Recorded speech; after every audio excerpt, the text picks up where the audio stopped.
많은 분들이 은퇴를 준비할 때는 제일 먼저 고민하는 게 일단 생활비, 생계비, 뭐 금융자산, 부동산 자산 이제 이런 것들일 겁니다. 지난주에는 금융자산을 어떻게 쌓아가고 준비를 해야 되는지에 대해서 공부해봤고요. 오늘 손경제 초대석 시간에는 다시 한번 모셔서 부동산 자산은 어떻게 관리해야 되는지를 또 배워보려고 합니다. 트러스턴 자산운용 연금 포럼의 강창희 대표님 어서 오십시오. 네, 안녕하세요. 예. 지난 시간에는 금융자산을 어떻게 만들고 은퇴를 준비할지에 대해서 꽤 기본적인 이야기를 강조해 주셨습니다만 저게 정말 저게 중요한 거구나. 한가 보구나. 보통은 이제 우리 주식 시장에서는 10년에 10배 갈 종목을 미리 잘 찾아서 그거 계속 붙잡고 있으면 삼성전자가 20년 전에 그게 주가가 얼마였는데 얼마인지 아니 이거 하나 잘 찾으면 노후 해결되는 거야. 이런 얘기를 자주 들으니까 그거 어떻게 찾아요? 이제 이 질문을 좀 드려보려고 했는데 그거 아니라는 말씀을 결국은 해주신 거네요. 죄송하게 됐습니다. 예, 아니 그게 아니라 그거 찾으려고 하다 보면 이리저리 꼬인다는 말씀이잖아요. 네, 그렇죠? 네. 그래서 차근차근 적립식으로 하면서 장기 투자를 하고 노후에 만들어진 돈은 그 돈이 얼마인지 간에 잘 분산하고 해서 계획을 잘 잡는 것밖에는 없다. 그런 말씀해 주셨고. 네. 오늘은 따로 우리가 어찌어찌 살다 보면 전체 자산의 상당 부분이 부동산일 수밖에 없는 상황이라서 네. 이 자산은 어떻게 그럼 노후 준비를 위해서 관리하고 키워야 되는지 이 얘기도 좀 따로 여쭤보려고요. 네, 네. 저는 그래서 50대쯤 되면은 크게 할 일이 두 가지가 있는데 첫째가 뭐냐면 가계 자산의 구조 조정부터 해야 되는데 그러기 위해서는 나이가 50 들었으면은 부부가 같이 앉아가지고 우리 집의 재산 상황이지 않습니까? 기업의 재산 상태를 나타내는 걸 대차대조표로잖아요. 예. 그러니까 우리 집의 대차대조표를 만들어 보는 일부터 해야 되는데 뭐 방법은 간단합니다. A4 용지 뉘어놓고 T자를 그린 뒤에 왼쪽에다가는 우리 집의 자산이 뭐가 있는가. 첫째 실물 자산이지요. 뭐 아파트 한 채 5억, 중고 자동차 있으면 한 대 100만 원, 개 있으면 바둑이 한 마리 50만 원, 뭐 이런 거 다 쓰고. 그다음에 금융자산으로 현금, 예금, 뭐 주식, 채권, 펀드, 보험, 연금 이런 거 다 쓰고 합계를 내서 그게 10억이다. 네. 그럼 우리 집의 자산의 합계가 10억이 되고 그다음에 이제 오른쪽에는 은행이나 신용금고에서 돈 빌려온 거 있는가. 네. 그게 합쳐서 7억이다. 그러면 10억에서 7억을 뺀 3억 이게 순수한 우리 집 돈 자기 자본이거든요. 예. 이거를 1년에 한 번쯤은 꼭 만들어야 되는데 물론 뭐 언급결에 비자금 감춰놓은 거 부부간에 뽀록 나면 안 되니까 그건 조심해야 되겠지만은 그걸 만들어 놓고 보면 우리나라 가정은 크게 문제점이 두 가지가 있는데 첫째는 뭐냐면 자산의 합계가 10억인데 부채가 7억인 집은 위험한 자산 구조를 갖고 있다 이렇게 얘기하거든요. 왜냐하면 아니 10억 다 팔아서 부채 7억을 갚아도 3억이 남는데 뭐가 위험하냐. 이 부채가 총 자산의 3분의 2가 넘어가면 일단 위험합니다. 3분의 2? 예. 왜냐하면 이 부채 차입금은 갚지 않으면 줄지 않잖아요. 하나님이 갚아주지 않으니까. 근데 집값, 주식값, 자산 가격은 얼마든지 제 경험으로 보면 뭐 3분의 1로 절반으로 떨어지거든요. 그러면 만약에 10억이 불황이 와서 자산 가치가 5억으로 떨어지면은 빚은 그냥 7억이니까 2억의 채무 초과가 되기 때문에 네. 젊을 때는 또 만회할 기간이 있으니까 뭐 괜찮지만은 50 넘어가면 일단 과다한 빚을 안고 있는 분들은 필요 없는 거 팔아서 부채 줄이는 노력부터 해야 되고. 근데 이제 재산도 제법 있고 빚도 없다. 그런 가정의 문제점은 또 뭐가 있냐면 갖고 있는 게 부동산밖에 없어요. 그 앵커님 작년 여름에 한국은행에서 네. 구매력 평가 환율을 기준으로 해가지고 주요국의 가구당 순자산을 이렇게 계산해서 발표한 걸 보셨는지 모르겠는데 저 그때 깜짝 놀랐는데요. 우리나라의 가구당 순자산이 53만 8천 달러니까 이거를 6억? 우리 돈으로 계산하면 5억 한 9천 정도 되더라고요. 근데 프랑스는 52만 1천 달러고 일본은 48만 6천 달러. 우리보다 별로 많지 않네요. 그러니까 우리보다 적지요. 우리가 훨씬 그 자산 축적의 역사를 갖고 있는 나라보다 우리나라가 부자라는 거예요. 예. 이게 지금 놀라운 일 아닙니까? 근데 문제는 80%가 부동산이라는 거거든요. 그 프랑스나 일본은 집도 있고 금융자산도 있는데 많지는 않지만 금액이. 그래서 그거를 보면은요. 그래서 주요 그게 그럼 우리나라 부동산 비싸다는 얘기네요. 네, 그러니까 뭐냐면 예를 들어서 예. 일본 같은 경우에는 1990년도에는요. 일본도 부동산 비중이 60% 우리나라 뭐 비슷했어요. 예. 지금은 부동산 비중이 30%밖에 안 되거든요. 일본도. 예. 그리고 70%는 금융자산이에요. 이게 일본의 경우. 우리가 네. 반대거든요. 미국도 그렇고.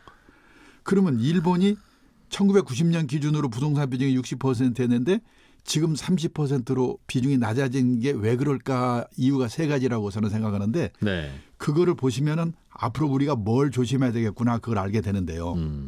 그 첫째 이유가 뭐냐면 지난 30년 동안에 일본의 집값 땅값이 특별한 데 몇 군데 빼고는 계속 떨어졌어요. 그게 첫째 이유입니다. 두 번째 이유는 집 없으면 어때? 빌려 살면 되는 거지.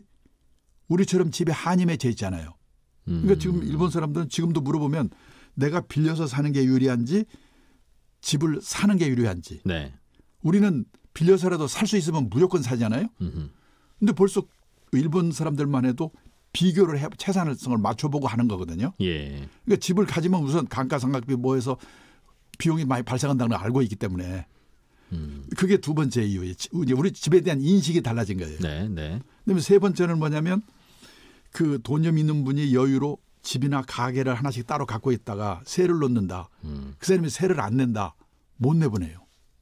선진국은 세입자의 권리가 너무 세기 때문에 소송해야 돼요. 예. 우리도 지금 슬슬 그렇게 가고 있잖아요. 예. 그러니까 보통 사람들은 실물로 부동산에 투자하는 게 아니라 리츠라든지 부동산 펀드라든지 부동산 펀드에 간접 투자를 하거든요. 근데 리츠나 부동산 펀드는 다 금융자산에 포함되어 있기 때문에 70%예요. 금융자산의 비중이. 예. 제가 1980년대에 동경에서 근무를 했는데 그때는 일본 사람들도 집 하나 갖고 있다가 주인이 월세 받으러 우리 집 오고 그랬어요. 네. 지금 일본에 그런 사람 찾아보기가 거의 힘들어요. 다 뭐냐면 전문가한테 맡기고 기업형 임대주택이 많다. 네. 개인은 그냥 자기 집이 있거나 세입자이거나. 네. 그렇게 바뀌었는데 저는 네. 지금 뭐냐면 우리가 그러니까 결국 말씀을 드리고 싶은 거는 부동산이 하여간은 과대평가돼 있는데 이 노후 대비라는 차원에서 자산 관리를 한다고 하면 10년 후, 20년 후, 30년 후 어떻게 될 건가. 이걸 생각해 보고 지금 부동산에 대해서 관리를 해야 되는데 그게 지금 잘 안 되고 있는 거죠. 저는 두 가지인데요. 첫째 부동산에 대해서 지금 사세요 파세요라는 말을 함부로 할 수가 없어요. 지금 현재 분위기가 그렇지 않습니까? 우리나라 분위기가. 그렇기 때문에 지금 부동산을 사세요 파세요 이런 말은 제가 할 수가 없고 부동산과 관련해서 생각을 바꿔야 될 게 두 가지가 있다고 저는 생각하거든요. 예. 첫째가 뭐냐면 우리나라는 땅이 좁은 나라다. 근데 땅은 수입도 못 해오잖아. 예. 그러니까 다소 비싸게 사더라도 기다리고 있으면 언젠가는 올라. 그게 그동안의 부동산의 땅에 묻어두는 게 최고야. 역사였죠. 예. 이런 생각 갖고 있었죠.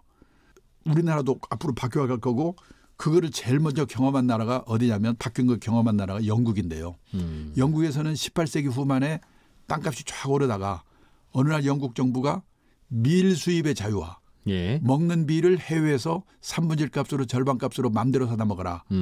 이 말은 밀을 싸게 사온다는 거는 간접적으로 땅을 싸게 사오는 효과가 있다. 굳이 그 땅에서 밀농사 짓지 이런 않아도 얘기 되니. 퍼지면서 영국의 땅값이 갔거든요. 그게 18세기 후반 얘기고 예. 그다음에 최근에 이런 경험을 한 나라가 일본이에요.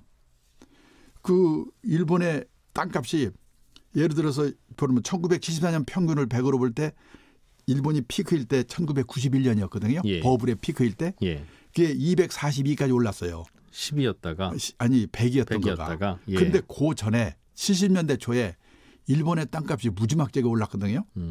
그때 일본의 다나카 가쿠에이라고 그 나중에 로키드 사건으로 쫓겨난 총리가 있었는데 그 사람이 일본 열도 개조론 이런 걸 부르짖으면서 일본 땅값을 무지막지하게 올렸어요.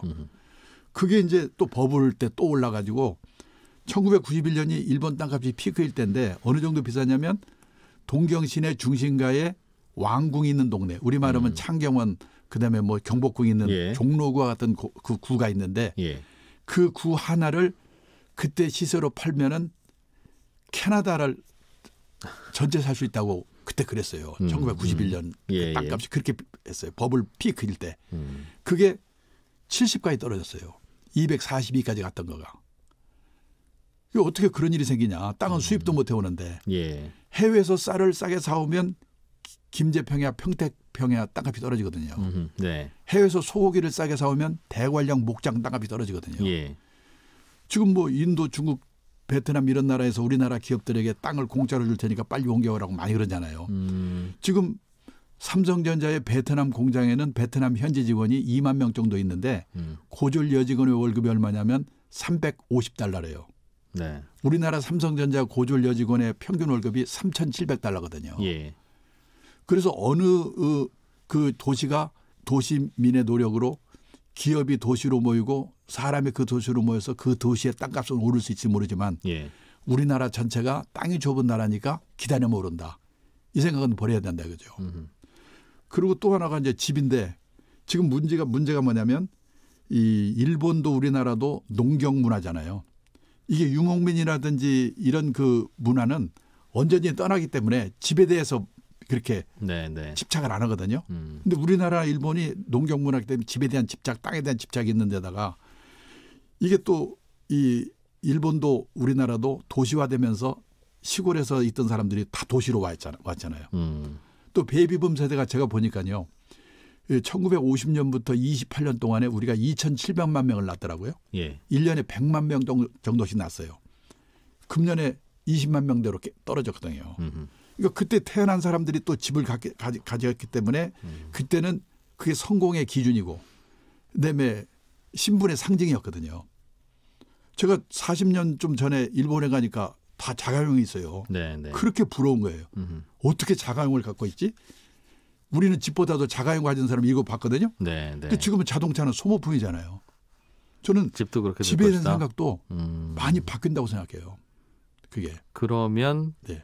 집값이 결국은 떨어질 거라는. 근데 그게 네. 예를 들어서 우선 수요 공급으로 볼 때 예를 들어서 지금 그 제가 재작년에 일본의 아사히 신문에 쭉 연재됐던 부동산 시대라는 책을 사왔는데 예. 그 부동산이 뭐냐면 우리는 안 입을 자 불이잖아요.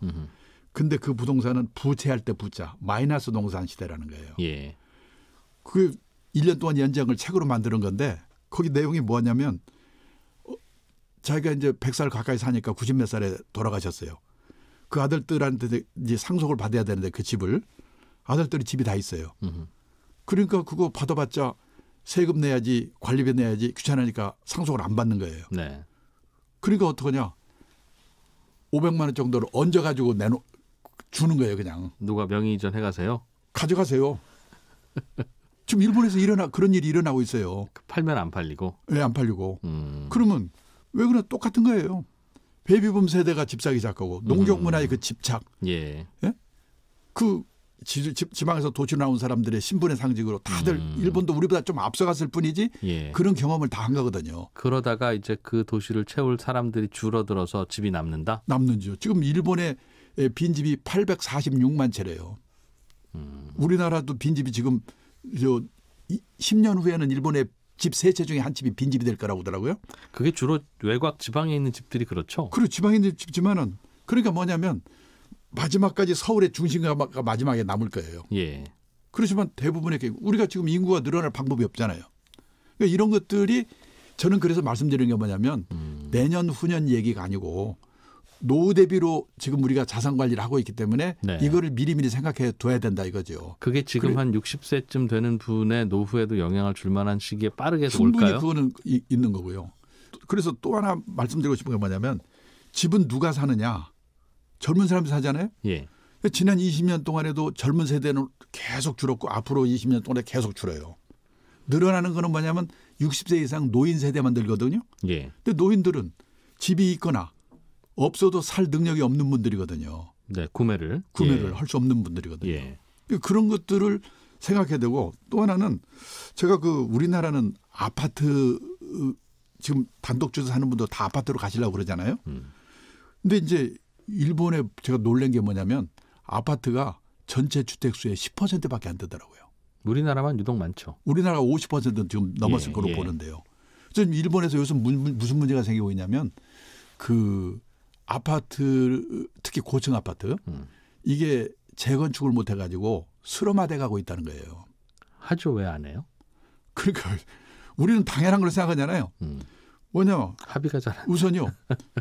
이 재건축에 노인들이 첫째 귀찮은 게 하나가 있고 두 번째는 재건축에 성공하기 위해서는 두 가지 조건이 충족돼야 되거든요. 위치가 좋아야 돼요. 네. 둘째는 저층해야 돼요. 고층으로 만들면서 더 올려 지을 수 비용을 있어야 빼야 된다. 되니까. 그렇죠. 예. 근데 위치가 별 볼 일 없거나 이미 고층이면 안 되는 거예요. 예. 그래서 이제 수렴화돼 가고 있는데 그나마라도 재건축에 성공한 아파트가 있긴 있는데 어떤 아파트냐. 재건축에 성공한 아파트의 80%가 지진 나서 무너진대. 어쩔 수 없이 지어야 되니까. 그건. 그렇죠. 근데 지진 나기를 기다릴 수도 없는 거 아니에요. 예. 근데 그 일본은 전체 주택수의 아파트 비율이 10%밖에 안 되는데도 지금 그게 사회 문제가 돼 있는 거죠. 저는 가끔 지방 도시를 가면서 벌판에 고층 아파트 있는 거 보면 20년 30년 뒤에 우리 손주들이 저거 때려부시려고 얼마나 고생을 할까. 저거 들 수도 없고 안 들 수도 없고. 이게 특히 고층들은 앞으로 그게 문제거든요. 고층 아파트의 재건축 문제가 쉽지 않아요. 더 높게 지을 수도 없고. 네. 이게 그때 가서면 뭐랄까 우선 인구가 지금 현재 보면 그렇지 않습니까? 예. 그다음에 또 하나 우리가 50%가 아파트인데요. 아파트 문화가 또 문제인 게 뭐냐면 그 작년인가 신문에 보셨을 거예요. 그 판교에 타운하우스라고 있잖아요. 예. 그게 10년 전에 일본 건축가 야마모토라는 사람을 불러서 설계를 했다고 하더라고요. 예. 근데 그 사람이 한국에 와가지고 쭉 한번 조사를 해본 뒤에 원래 한국의 전통 가옥도 외부에 개방된 부분과 사생활을 지키는 부분으로 나뉘어 있었다. 그런데 그런 주택이 사라지고 모두 밀실 같은 주택이 됐다. 개방을 안 하는. 네, 그런 예. 고령화 시대 1인 가구 시대에 그런 밀실 같은 주택은 더는 바람직하지 않다. 그래서 모든 주택 현관을 사방 통유리로 설계를 했다고 하더라고요. 그러니까 그게 익숙치 않은 우리는 문화이기 때문에 이 미분양이 된 거예요. 다 들여다 보이니까 싫죠. 예, 예. 예. 근데 들어간 사람들이 살아보니까 이게 지금 같은 이 고령화 시대 1인 가구 시대에 이웃과 함께하는 삶이 행복하더라. 그래서 그때 그 설계한 분을 10년 후에 불러가지고 파티를 했다고 신문에 난 거 보셨잖아요. 네. 저는 이런 현상들이 우리나라에도 나타나기 시작하고 있다고 보는 거거든요. 그래서 저는 그럼 당장 어떻게 하란 말이냐. 저는 나이 50 넘은 분이 이 재산 중에서 갖고 있는 재산 중에서 일단 부동산과 금융자산의 비중이 반반 정도는 목표로 해야 된다. 왜냐하면 투자라고 하는 것은 리스크가 따르는 것입니다. 따라서 재산이 한 곳에 집중되어 있으면 안 됩니다. 네. 근데 80% 지금 100% 집중되어 있잖아요. 네. 갖고 계신 재산이 100% 부동산에 몰빵되어 있으시다면 그 부동산이 오를 때 오를 망정 우선 10% 20%라도 금융자산을 가지세요. 그리고 나이가 들어가면서 금융자산의 비중을 높여가셔야 됩니다.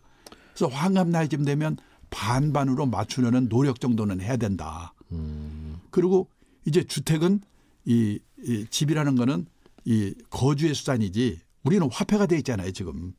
우리나라는 또 바뀌면 무지막지하게 빨리 바뀌잖아요. 예. 고령화의 속도도 그렇고 모든 면에서 저는 지금 그 상식으로 돼 있는 주택에 관한 문제, 애들 교육에 관한 문제, 애들 결혼에 관한 문제 이게 저는 순식간에 바뀔 거라고 봐요. 이게 뭔가 계기가 만나면. 그런 거를 지금부터 미리미리 생각해 보시고 대비하시는 게 좋을 겁니다. 뭐 이런 말씀을 드리고 싶어요. 야, 이게 좀 고민이네요. 그러니까 이게 주택과 주택이 아닌 자산의 비중을 반반쯤 가져가면 좋을 것 같은데 네. 당연히 유동성도 필요하니까요. 네. 생활비도 써야 되고 하니까. 그게 이제 집이 좀 그래도 싼 집이면 오히려 반반 만들기가 쉽고 이미 반반일 가능성도 높지 않습니까? 예를 들면 집이 2억이고 뭐 현금 자산이 2억 있으면 그 정도 있을 수는 있는데. 그러니까 지금 시간이 없으니까 제가 한번 붙었는데 노후에 대형 고층 아파트를 조심해야 돼요. 그런데 대개는 이제 비싼 집을 갖고 있으면 네. 그 집 마련하느라고 모든 돈을 다 넣고 심지어 부채까지 끌어들였을 테니까 네. 그 집은 거실만 팔 수는 없는 거니 그 집을 그러니까 다 그런 거를 팔든가 50부터 50절쯤 됐을 때 구조조정을 가계자산의 구조조정을 시작해야 된다는 게 그런 얘기죠. 제가 말씀드린 게 딱 되고 나서 그런 게 아니고.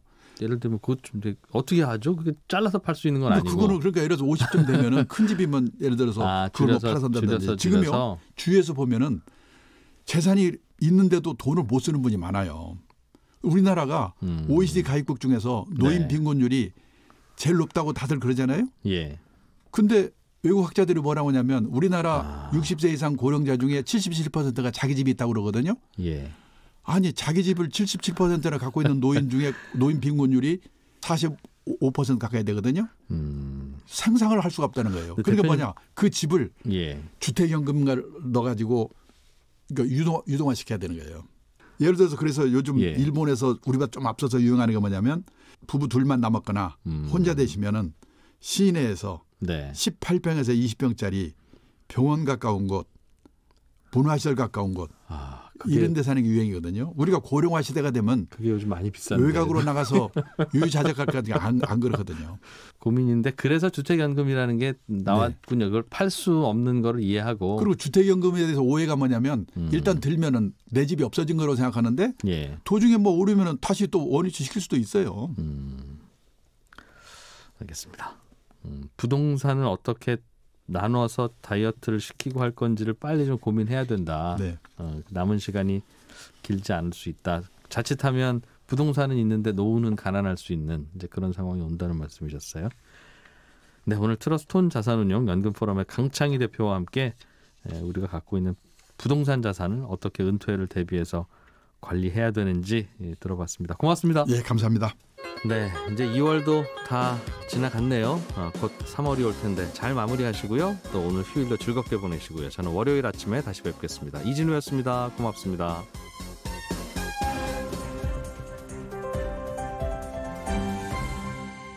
경제를 생각하는 사람들의 즐거운 습관. 이진우의 손에 잡히는 경제.